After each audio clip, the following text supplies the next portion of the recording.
ബാലതാരമായി സിനിമയിലേക്കെത്തി പിന്നീട് തമിഴിലെ മികച്ച നടന്മാരിൽ ഒരാളായി മാറിയ ആളാണ് ജീവ. 2003 പുറത്തിറങ്ങിയ ആസൈ ആസൈയായ് എന്ന ചിത്രത്തിലൂടെയാണ് ജീവ നായകനായത്.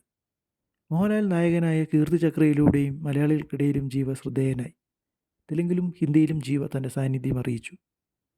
തെലുങ്ക് രാഷ്ട്രീയ നായകനായ വൈ.എസ്. രാജശേഖര റെഡ്ഡിയുടെയും മകൻ ജഗൻമോഹൻ റെഡ്ഡിയുടെയും കഥ പറഞ്ഞ ചിത്രമായിരുന്നു യാത്ര 2.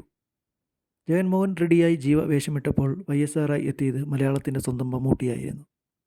മമ്മൂട്ടിയുമൊത്തുള്ള ഷൂട്ടിംഗ് അനുഭവങ്ങൾ പങ്കുവയ്ക്കുകയാണ് ജീവ. ചിത്രത്തിൻ്റെ ഷൂട്ടിനായി സെറ്റിലെത്തിയ ദിവസം താൻ മമ്മൂട്ടിയുടെ കാല് തൊട്ട് തൊഴുതെന്നും അതിന് അദ്ദേഹം തോളിൽ തട്ടി വേണ്ടെന്ന് പറഞ്ഞെന്നും ജീവ പറയുന്നു. അടുത്ത ദിവസം അദ്ദേഹം തൻ്റെ കാലിൽ തൊടാൻ പോയെന്നും കളിയാക്കരുതെന്നും താൻ അദ്ദേഹത്തോട് പറഞ്ഞെന്നും ജീവ പറയുന്നു. മമ്മൂട്ടിക്ക് ആരും കാലിൽ വീഴുന്നത് ഇഷ്ടമല്ലെന്ന് അപ്പോൾ മനസ്സിലായെന്നും ജീവ പറഞ്ഞു. രണ്ടാമത്തെ ദിവസം ഷൂട്ട് കഴിഞ്ഞ് വെറുതെ ഇരുന്നപ്പോൾ ജിമ്മിൽ പോകാമെന്ന് തീരുമാനിച്ചെന്നും വെറുതെ ട്രെഡ്മില്ലിൽ നടന്ന് സമയം കളയാൻ പ്ലാൻ ചെയ്തെന്നും ജീവ പറയുന്നു. എന്നാൽ ജിമ്മിൽ ചെന്നപ്പോൾ മമ്മൂട്ടി വെയിറ്റ് പുഷ് ചെയ്യുകയായിരുന്നുവെന്നും ജീവ കൂട്ടിച്ചേർത്തു. 70ാമത്തെ വയസ്സിലാണ് മമ്മൂട്ടി മുടങ്ങാതെ വർക്കൗട്ട് ചെയ്യുന്നതെന്നും അതെല്ലാം തനിക്ക് വലിയൊരു ഇൻസ്പിറേഷൻ ആയിരുന്നുവെന്നും ജീവ പറഞ്ഞു. വികടനോട് സംസാരിക്കുകയായിരുന്നു ജീവ. യാത്രയുടെ ഷൂട്ടിനായി സെറ്റിലെത്തി. മമ്മൂട്ടി സാറുമായിട്ടായിരുന്നു ആദ്യത്തെ ഷോട്ട്.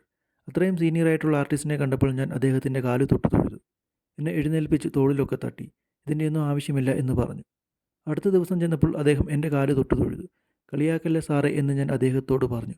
ആരും കാല് തൊട്ട് തൊഴുന്നത് അദ്ദേഹത്തിന് ഇഷ്ടമല്ലെന്ന് മനസ്സിലായി. ഷൂട്ട് തീർന്ന് ബാക്കി സമയം റൂമിലൊക്കെ എന്തെങ്കിലും ചെയ്തിരിക്കുന്നതാണ് പതിവ്. വൈകുന്നേരമായപ്പോൾ ജിമ്മിൽ പോയാലോ എന്ന് തോന്നി. ചുമ്മാ കുറച്ചു നേരം ട്രെഡ്മില്ലിൽ നടന്ന് സമയം കളയാമെന്നേ ചിന്തിച്ചുള്ളൂ. അവിടെ എത്തിയപ്പോൾ മമ്മൂട്ടി സാർ വെയിറ്റ് പുഷ് ചെയ്തുകൊണ്ടിരിക്കുകയായിരുന്നു. അദ്ദേഹത്തിൻ്റെ ട്രെയിനറും അടുത്തുണ്ടായിരുന്നു. 70ന് മുകളിൽ പ്രായമുള്ള ആളാണ് അദ്ദേഹം. ഈ പ്രായത്തിലും ട്രെയിനറുടെ കൂടെ വർക്കൗട്ട് ചെയ്യുന്നത് കണ്ട് എനിക്കത് ഇൻസ്പിറേഷനായി എന്നാണ് ജീവ പറയുന്നത്.